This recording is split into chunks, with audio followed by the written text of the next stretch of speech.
The chilling saga of Freddy Fazbear's Pizza isn't fading away quietly. In fact, it's gearing up for an even more spine-tingling chapter that promises to haunt our screens like never before. If you've ever stayed up all night fearing the jump scare of an animatronic monster, you know the thrill and terror that the Five Nights at Freddy's universe delivers. And now, with the sequel on the horizon, fans are buzzing about how the filmmakers pushed their creative boundaries to new heights. But here's where it gets controversial. Is this adaptation staying true to the video game's roots? Or is it veering into Hollywood territory that might alienate hardcore players? Let's dive in and unpack the details, shall we? First off, the original Five Nights at Freddy's movie. You can check out our in-depth review right here, https://www.joblo.com/Five Nights at Freddy's review. Shattered box office records upon its release in theaters and on Peacock last October. It outperformed Blumhouse Productions' other big hits like Split, The Invisible Man, The Black Phone, M3gan, the Halloween sequel series, and even franchises such as Paranormal Activity, Insidious, and The Purge, raking in a whopping $295 million. Naturally, this success paved the way for a follow-up, slated for a theatrical debut on December 5, 2025. During an interview with Collider, accessible at https://Five Nights at Freddy's 2 Easter Eggs, director Emma Tammi explains. The returning director Emma Tammi revealed that her team really went all out creatively with the animatronic sequences in this new installment. And this is the part most people miss. For newcomers, animatronics are those lifelike robotic characters that move and act almost as if they're alive, bringing a tangible sense of horror to the screen. Think of them as mechanical puppets engineered to scare you senseless, often requiring skilled puppeteers behind the scenes to operate their every twitch and growl. To refresh your memory, the initial film centers on a troubled security guard who takes a job at Freddy Fazbear's Pizza, only to discover that surviving the night shift is no walk in the park.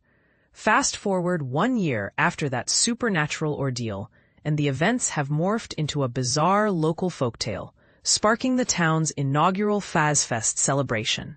Our protagonist, ex-guard Mike, played by Josh Hutcherson, along with police officer Vanessa, Elizabeth Lail, has kept the grim realities hidden from Mike's 11-year-old sister, Abby, Piper Rubio, especially regarding her bond with the animatronic characters Freddy, Bonnie, Chica, and Foxy.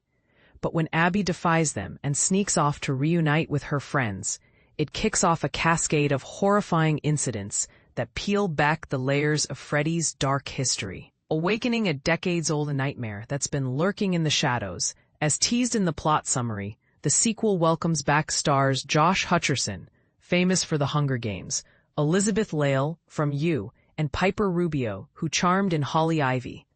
Veterans Matthew Lillard, Scream, and Theodis Crane, Underground, are also reprising their roles.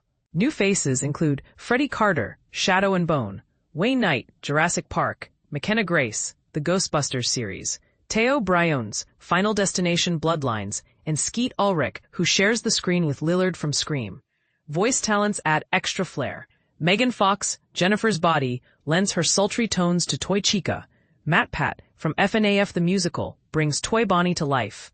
And Kellen Goff, Five Nights at Freddy's, Secret of the Mimic, voices Toy Freddy. This blend of familiar and fresh talent ensures the story feels both nostalgic and fresh, drawing in longtime fans while perhaps introducing the franchise to new audiences. Diving a bit deeper into the production backstory, and here's a fascinating tidbit that highlights how Hollywood projects evolve. The first movie was initially developed at Warner Brothers, with Gil Kenan, Monster House, slated to helmet alongside a screenplay by Tyler Burton Smith, who worked on the Child's Play remake. The venture then shifted to Blumhouse, where Chris Columbus, Home Alone, was attached as director for quite some time. Eventually, it landed in the hands of Emma Tammi, the visionary behind The Wind, Into the Dark Delivered, and Into the Dark Blood Moon. She collaborated on the script with Seth Cuddeback, Mateo, and the game's creator, Scott Cawthon. Screenwriters from Tragedy Girls, Tyler McIntyre and Chris Lee Hill, contributed to the story alongside Cawthon. For the sequel, Tammi directed from a script penned by Cawthon himself. The production team remains strong, with Blumhouse founder and CEO Jason Blum and Scott Cawthon at the producer helm, just as they were for the first film. Executive producers include Emma Tammi, Beatrice Sequeira, Christopher Warner, Russell Binder, and Mark Mostman.